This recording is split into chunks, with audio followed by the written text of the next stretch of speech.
Okay, here we go. So I welcome all of you in this webinar series with the Global Teacher Prize 2020 with the top 50 finalists. So today we have a very special guest from USA. She will be addressing all of us very soon. So before that, let me just welcome one of the top 50 finalists from USA, Leah Juelke. She is from Pago South High School, USA. So agenda for today's meeting is introduction for the 3 minutes, then followed by the presentation of Leah Juelke for 15 minutes. It will be followed by question and answer session for 10 minutes, and last we'll have the conclusion of our meeting. Okay. So in this meeting, we have very special guest, Mr. Sanjay Kumar Rathod on the left of the screen.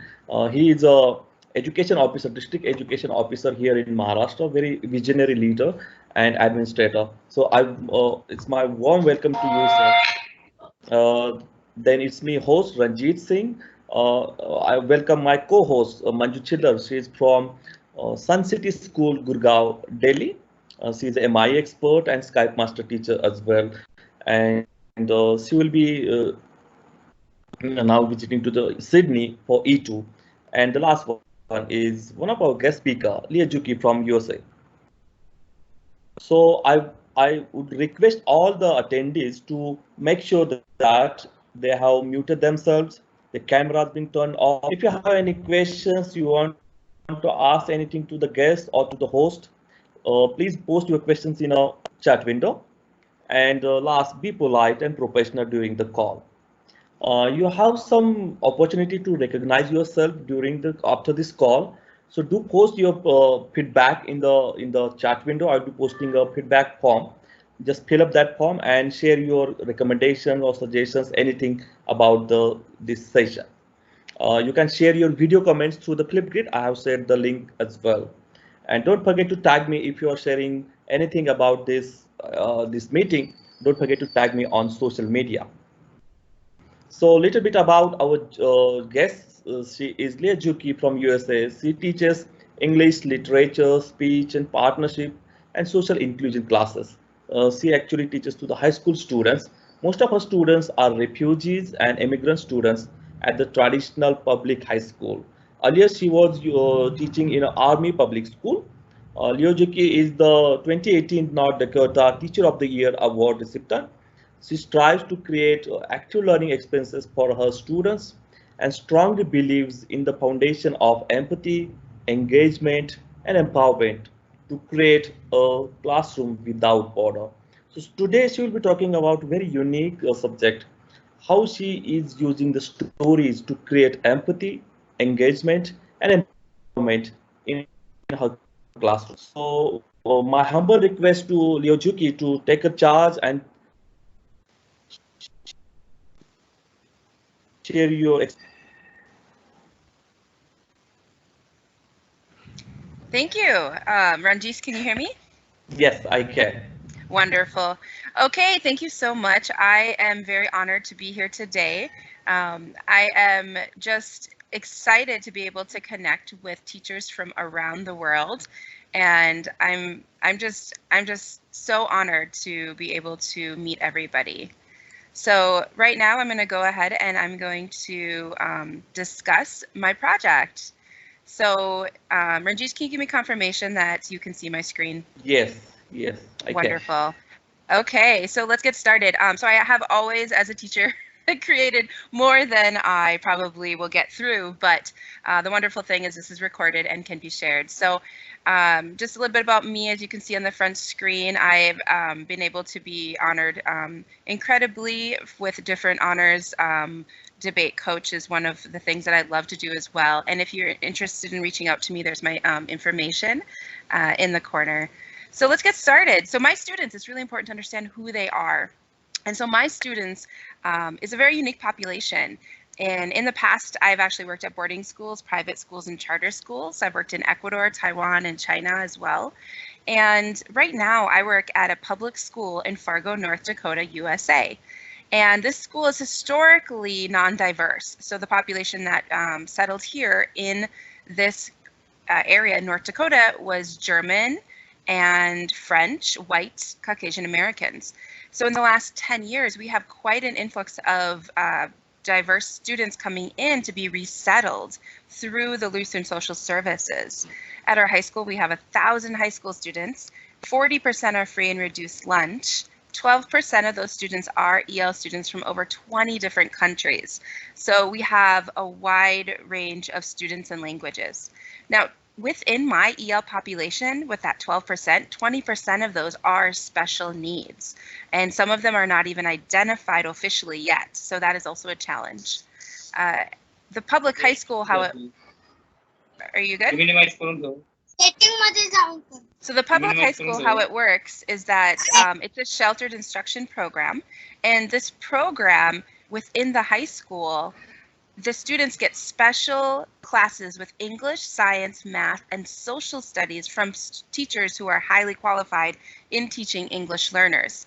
And then for their other classes, gym and sewing, construction, or health, they go in with all the other students. So it's a very unique program. So let's talk about the problem. So our problem in our community starts when our high school refugee and immigrant students from around the world, when they are coming to our community and they have interrupted formal education, trauma, and they arrive in this non-diverse community of Fargo, and they have difficulty assimilating and learning the language. They do not feel empowered often, and they really do need a way to express themselves. And remember, I work with high school students. Their ages are 14 to 21. The community really needs to be educated about the new incoming refugee and immigrant families, because often there is prejudice and discrimination.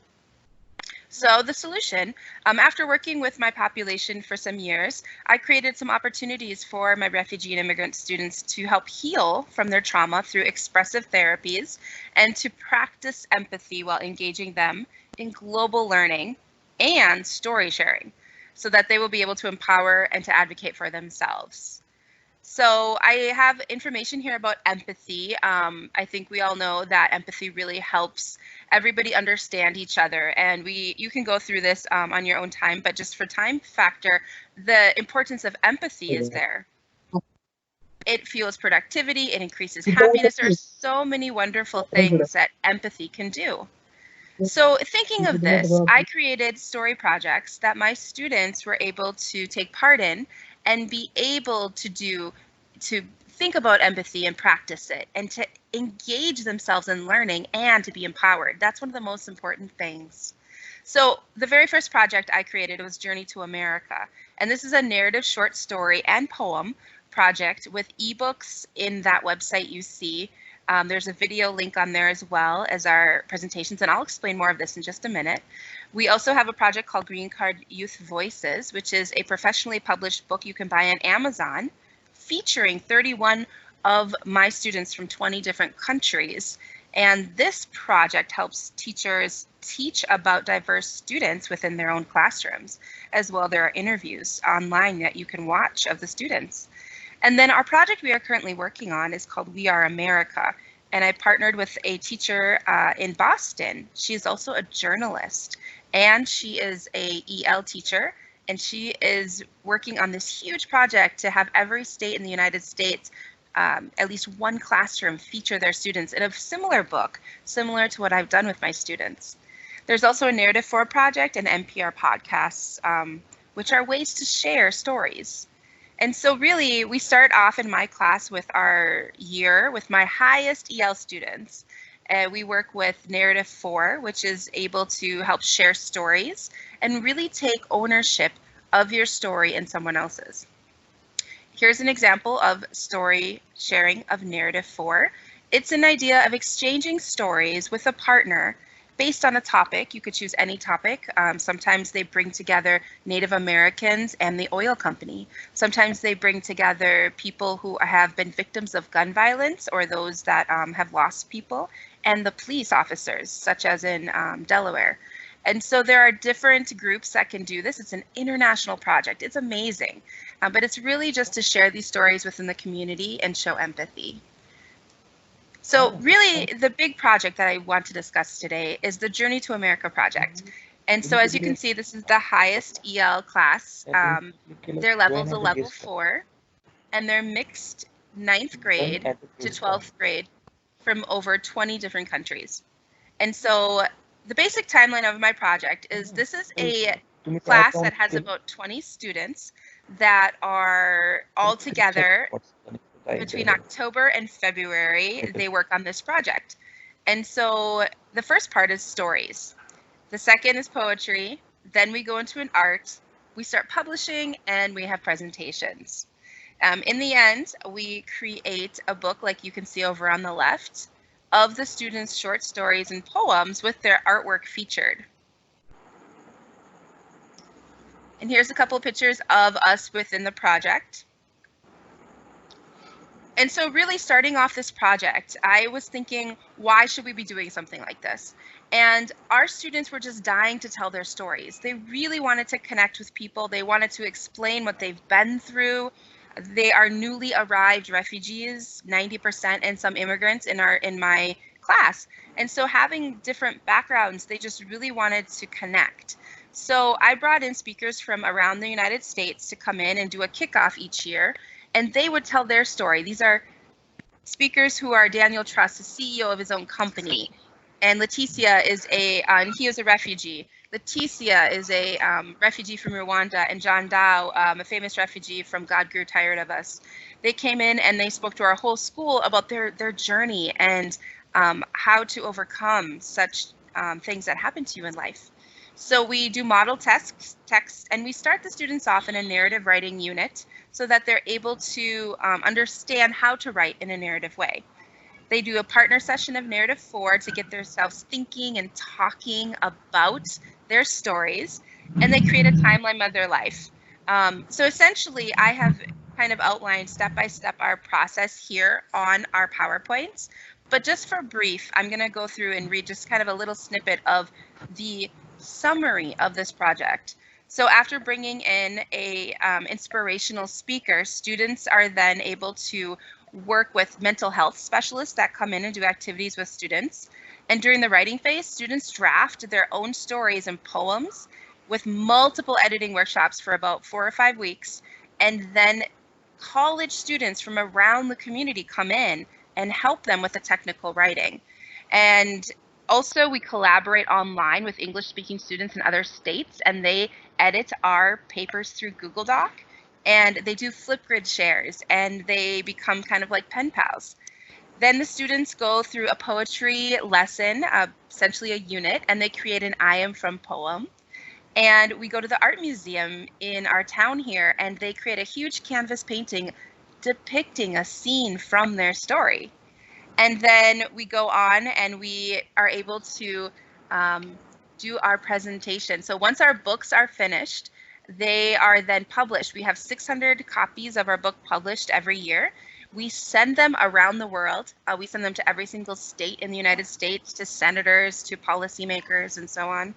And we're able to get out the stories out there, because what's important in our community specifically is that our neighbors here understand why our refugees and new Americans are coming to Fargo. Why are they leaving their homes? There are so many misconceptions out there, and there's so many things that are just not right when it comes to how others are treated in a new society. And so to break down those barriers, we're able to share our stories. The students do presentations at the local university. We have students dance and sing, share their poems, share their stories, and share their artwork. And it's just an amazing experience for these students to be able to take ownership of their stories and to share. And so the other thing that our students have done with our stories is they've also been interviewed on the radio, and they've been invited to citizenship ceremonies to share. And at the state capitol, there was actually a bill in North Dakota to try to limit people coming and resettling in North Dakota as refugees. So 3 of my students went to the Capitol that day, and they read their stories and testimony as to why we should not be limiting this. And in the end, the bill actually didn't go through. It was just amazing. The other project I did mention shortly was Green Card Voices. This is not an ongoing project like my Journey to America one that we've done for 6 years, but this project was in 2017, and we partnered with Minneapolis, Minnesota, here in the United States, and it's a group nonprofit that is called Green Card Voices, and their mission is to feature a school in every single state around the United States. And so it's very similar. They do interviews, they go ahead and post those online, and then they have a book, and we go ahead and help them edit the book of all my students' stories that they can be shared widely with the world to help understand our new American friends, refugees and immigrants. And we've been featured on the news, we've performed with different groups in the community, on the radio, and so on. And finally, our project that we are currently working on is called We Are America. And this was from an educator who reached out to me who is doing something very similar to my project. And she is featuring one teacher in every state, and they are creating stories. Now, this is a little different than How Did You Come to America story.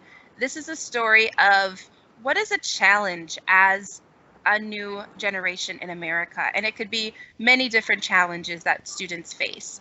And so I did the photography for this book, and then the students wrote their 2-page stories, and this will be edited and finished along with audio recordings that will be posted on this website, We Are America, coming summer of 2020.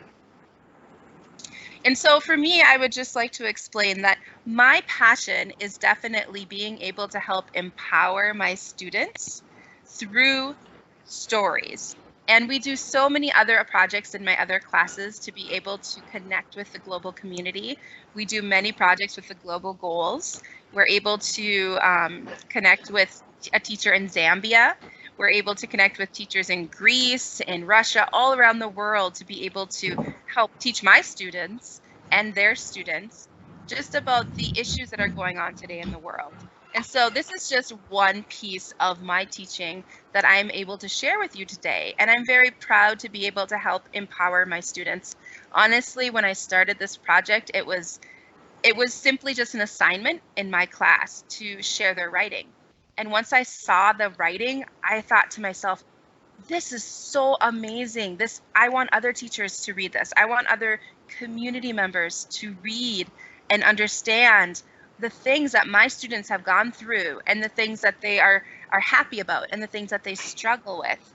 And I let my students actually start their story anywhere they want. So they do not have to start their story if they don't feel comfortable in their native country.